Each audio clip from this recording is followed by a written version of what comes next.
Good morning and welcome to Morning Scoop for Friday, January 28th. This is your daily Buckeye fix. I'm Tom Orr. The Notre Dame game is in 218 days, the game against Michigan in 303 days. For the last 2 years, Ohio State's defense has arguably been the biggest obstacle standing between it and a national championship, and as a result, head coach Ryan Day made a major overhaul in the month since the Rose Bowl, replacing 3 defensive assistants, including both men who called the defenses for the Buckeyes last fall. So in their place are Jim Knowles, Perry Eliano, and Tim Walton, along with a handful of other quality control coaches and other assistants a little lower down the org chart. So today we're going to take a look at why some of those changes got made and some of the challenges that may lie ahead as the Buckeyes try to rebuild that defense. My guest today is Buckeye Scoop's X's and O's guru, Ross Fulton. Ross, thanks for joining me. Happy to be here, Tom. So over the past month and a half, we've talked a lot about the stuff that Jim Knowles wants to do on defense, but we haven't talked much about the how they'll go about getting that new defense installed between now and the opener against Notre Dame, which, as I mentioned, just 218 short days away. So what kind of things do they have to do before then to get everyone ready to play that game? Yeah, I mean, you start with the basic stuff, right, of figuring out what spots you want certain people to play at. And you'll see by like the spring, just on the personnel wise, like they kind of have some ideas in mind. Like 2020 jumps to mind. They had already moved Pete Werner to Will when they started spring practice. So, a lot more happens in this winter period on the personnel front than maybe people think. And then, you start from the building blocks in terms of putting the defense in. I assume that Knowles will structure it in a way that they start where the things overlap with what Ohio State's done in the past. So, like, you probably start with the 4-2-5. And coverage schemes at Ohio State that the players have familiarity with. And then you gradually expand out to include the stuff that Knowles does that Ohio State has not really done in the past, say like, move the Leo around in a stack, do 3 safety stuff, etc. But that said, there's and we could talk about, some basic technique issues as well that they will probably have to start with right away. Yeah, and I wanted to get to that because that's a defensive line question that I think we're gonna get to in just a little bit. But I guess the first question I have is, you're talking about all this kind of stuff, and it feels like it kind of starts with learning terminology because some of the terms for things are going to be different, and so you're really kind of going from scratch in a lot of ways. So can you get a full defense? Can Jim Knowles get his full playbook installed in one offseason, or is that kind of a multi-year process if you really are going from square one? You better. No, I mean, I think that's his expectation now. Whether, it's a hard question because at some level, it's what does he want to do? And so we're judging it on we don't know the answer to that exactly. So for instance, there's 2 worlds, right? They could be, let's say, principally a 4-2-5 team next year, as opposed to saying let's running more of his 3-down stack or 3 safety stuff. And the obvious question is that because that's what they were more comfortable with and they didn't get to that other stuff, or is that because that's what he thinks fits Ohio State's personnel / there's Big Ten specific reasons versus Big 12 and opponent specific reasons that he may favor using more of a 4-down structure, especially setting the edge, than some of the 3 safety looks, for instance. But I do think there's quite a bit of overlap, and at least in the overall structure. I mean, that's what Ryan Day and his few comments about it has really leaned into. That we've gone to a 4-2-5 defense, and that's what Jim Knowles does, and fits some of what we've recruited to. So, I think that obviously is, where they'll start, as I said. And then, I think to the extent the other aspects of it come along as a combination of, how well Ohio State's doing with it and how much they need it and, how much Knowles thinks that fits against Ohio State's schedule. And you look at Ohio State's schedule, and Tony Gerderman and I did a show sometime last week about this. And, you look at it and it's like there aren't really any real intimidating passing offenses on that schedule this fall. I mean, you see a lot of, TBD if Caleb Williams shows up in Madison, Wisconsin. But, if it's a typical Wisconsin team and a typical Iowa team, and, there are not a lot of, 400, 500 passing yard teams, on that schedule, really. Does that lend itself more to a 4-2-5 or a 3-3-5 kind of look? Like, would you tend towards one or the other, just looking at that schedule, sort of broad strokes? I mean, probably a 4-2-5. I think will be the base just because of the run aspect of it and like having the soft edge. I would quibble somewhat with that because again, this gets back to what we've talked about. I mean, a lot of like the Penn State and Michigan success against Ohio State has been the Ohio State's inability to handle run pass options, which opens up a lot of run plays. And so, again, we're not just like looking at basic statistics here. I mean, yeah, Michigan ran the ball down their throat, but part of that was because Ohio State had 2 to 3 guys following RPOs to the opposite side of the field, leaving them, shorthanded. So, there's not as much, even compared to like, let's say 5 years ago, difference now in offensive style between it, and you do have to somewhat take Wisconsin and Iowa out of the equation. That makes it, and you're going to probably have to bring a third linebacker in at least somewhat in those games, and it creates some unique situations. But like, in the Big 12, it's all from the shotgun. But like Oklahoma under Lincoln Riley was like a heavy 2 tight end personnel team. Iowa State was, Kansas State was. So like you're facing a lot of similar RPO style counter attacks at this point. And so I do think some of there's somewhat more crossover, but like I would be, I do not think it argues for like, let's go back to playing a 4-3. Like you got to play a 4-2-5. You can't be in the situation where you get to the playoffs and you're completely unprepared to play the style of defense you need to. And like the way, Georgia showed it again. Like Georgia was able to sit in too high structure and stop the run down a man.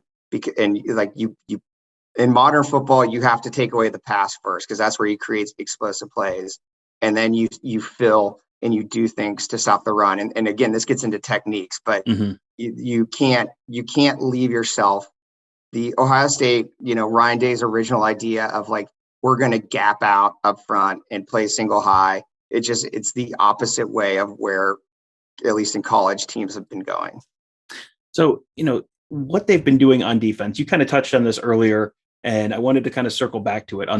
This is sort of a defensive line conversation here, because the only holdover on the defensive staff from last year is defensive line coach Larry Johnson. And he has been very successful over the years doing things his way, but that's not necessarily the way Jim Knowles wants to do things on the defensive line. So I guess, can you start by explaining what Johnson has been doing over his career and how Knowles' defense may differ from that? Yeah. And so, we could go back through the history of defensive football here, but basically I would say that Larry Johnson has spent his career in essentially the modern 4-3 defense that basically started with Jimmy Johnson and the Miami Hurricanes. That's what Penn State under Paterno did for years when Larry Johnson was there. That's what Ryan Day wanted to implement. So you have 7 guys up front. Everyone has a single gap, and you're trying to you gap out the run game. You want to force teams to throw it, and then you want to get a +1 against the run. Often with playing cover 3 or cover 1, you bring a safety into the box. Like that's what you saw all the time in like the 1990s, early 2000s. And so, in that framework, and this is what like the Miami Hurricanes are famous for, is like you get smaller guys on the defensive line. You're interested in getting penetration.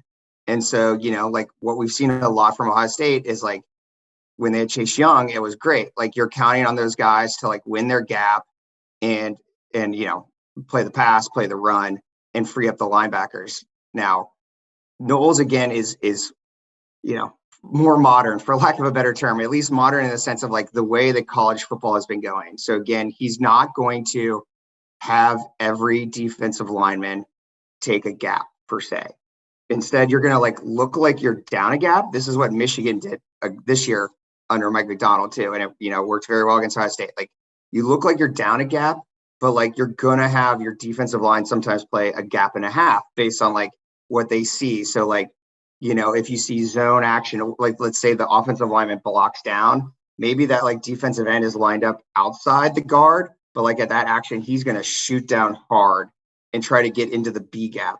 And the idea is that basically there's certain areas that you want to force the ball. You basically want to spill it and make the running back run sideline to sideline. And then you want your linebackers and safeties to be able to run those guys down from inside out. So like, this is a lot, but like, again, when you're in what Ohio State has been doing, it's like the Mike has the A gap, the defensive tackle has the B gap, that, has the C gap. Now you're making it more fluid. A lot of times, like the Mike might be lined up there, but he's actually going to have the C gap based on the action. And a lot of why, again, you do that now is you want to limit explosive plays in the passing game, and you want to limit RPOs because, again, like I showed examples this year where like, Ohio State's linebackers look terrible. And it's like, well, any linebacker is going to look terrible if against an RPO or like a play action, if he's both responsible for like an inside A gap and has to play the curl flat against the pass. Like no one's that fast, Nakobe Dean's not going to be able to do that well. So again, you're trying to take away the conflicts for the offense puts you in and make it so that you can make it more confusing instead. And so sort of trying to take back the aggressiveness to the defense. So how big of an adjustment is that going to be for Johnson and the defensive line? Because, I mean, it sounds simple enough. Like what's the difference between a gap and a half? I mean, come on, it's half a gap. How hard could that be, right? So I'm assuming it's a lot more complicated than it might initially sound to make that kind of adjustment, maybe in terms of technique, scheme. I mean, all of that, it seems like it probably is not quite as easy as it sounds. Yeah, I mean, to me, I think it's the biggest question mark, and I think maybe the hardest adjustment of any position. I mean, Ohio State, in the secondary, like they're going to have, we've talked about pattern matching, like they're going to have to implement that. But I still feel like in some ways there's like quite a bit of continuity between like how the 4-2-5 functions, where where the safeties align in their roles and what Knowles like brings. But I think this is a pretty big change for the Ohio State defensive line. And it's going to take, in some ways, a different mindset. It's a little less sexy, for lack of a better word, at times. Like you're kind of taking one for the team. You're eating up blocks so that the linebacker, so you can spill the ball and kill it. But it's also just going to take like a different way of learning. I mean, you're changing a lot of what you do. So Knowles has not brought any of his full-time assistants with him as of yet, but he has brought several guys a little lower on the org chart, guys who, quality control coaches or maybe assistant position coaches. And there has been a lot of talk about Oklahoma State's old defensive line coach, Joe Bob Clements. He, potentially following Knowles to Ohio State in some capacity or another. I mean, they're at 10 assistant coaches right now, so it's a little unclear where that would fit. But he was the guy who called the defenser in the Fiesta Bowl, and then the Cowboys just hired Derek Mason earlier this week as their defensive coordinator. So obviously he's not getting that job. Maybe that makes him more open to following Knowles to Ohio State.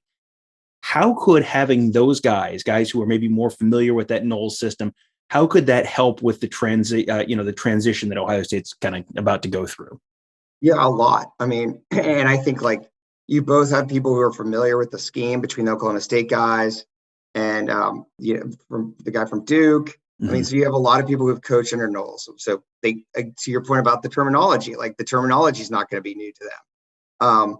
And then, Knowles has talked about in the past, he did a podcast last summer where he talked about he is not a huge fan in general of doing like position group drills. So like where, you send the D line to one side, the linebackers to another, the secondary to the third. He really would prefer at least a good chunk of the time spent with like the front six working together and then like, the back working together. And so, yeah, I mean, either way, like there's going to be, help in terms of Knowles and then McFarland and others who have like been in the system and like multiple people looking at things. But like, obviously, like the more people you have that are familiar with what they're doing, particularly on the defensive line, the better position Ohio State's going to be, since it's certainly a transition. Yeah, there is going to be a lot that needs to change over the next 218 days. I said it twice earlier. I should remember now. I think it was 218 days. There's going to be a lot that's going to change over that time. And it feels like, I mean, as to your point earlier, like a lot of that change is actually starting now, even if we're not necessarily seeing it, because spring ball is only a little over a month away. And so some of those changes are probably already starting to trickle into the program right now. So that is going to be a fascinating thing to watch. I suspect it's something that Ross Fulton will probably have a few things to write about and say about, and we'll probably have him on a few more times as we sort of start to learn more and figure this thing out throughout the course of the year. So, Ross, thank you as always for joining me. Yep, happy to be here, Tom. And make sure you, if you enjoyed Ross's show, just go ahead and search Ross Fulton Buckeye Scoop on YouTube. Ross and I have done, I don't know, I don't even want to guess, 40, 50 shows over the last couple of years. Lots of scheme talk, lots of, you want to go through the grim details of last fall's Ohio State defense and what they're trying to change away from. We did plenty of shows on that. If you want to hear about the good news about the Ohio State offense, we did lots of shows about that. So just search Ross's name and Buckeye Scoop on YouTube. You can watch all those shows. A lot of those shows are still very, very relevant right now. So good way to get a little smarter about football during the off season. That'll do it for today. Thank you guys all for joining us. Have a great day. We'll talk to you tomorrow.